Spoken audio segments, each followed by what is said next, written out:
There are some tech solutions that shouldn't exist in the first place. It's now possible to use the Naira card to make dollar transactions online, especially if you're making payments for Netflix, YouTube, Spotify, and the likes. This has not been the case for the past 3 years as a result of the bank in Nigeria stopping all FX transactions as relating to online payment and all of that.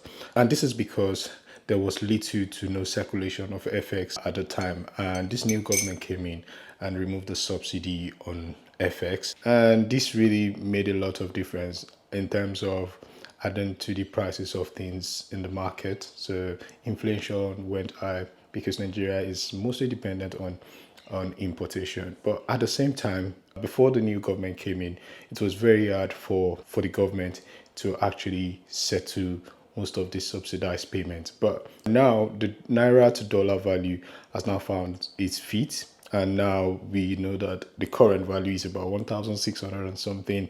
And this is the real value as of now. And then it makes more sense for banks to now say, yes, we can now go ahead and allow Naira transactions if you want to buy dollar.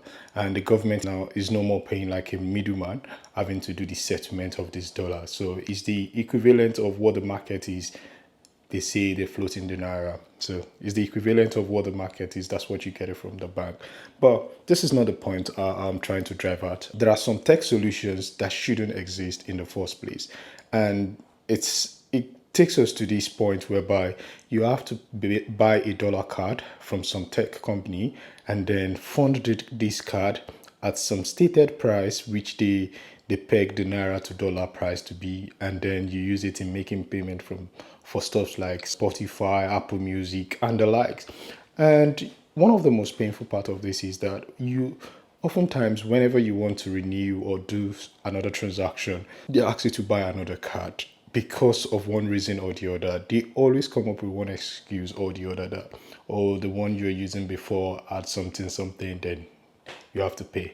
But because of people who are so much dependent on this type of thing, they need to make payment, then you have no choice than to just pay this money. So I think businesses like that or tech companies like that build some solution or within that sector are currently going to lose customer because it doesn't make any sense now because you can just pay for anything with your Naira card.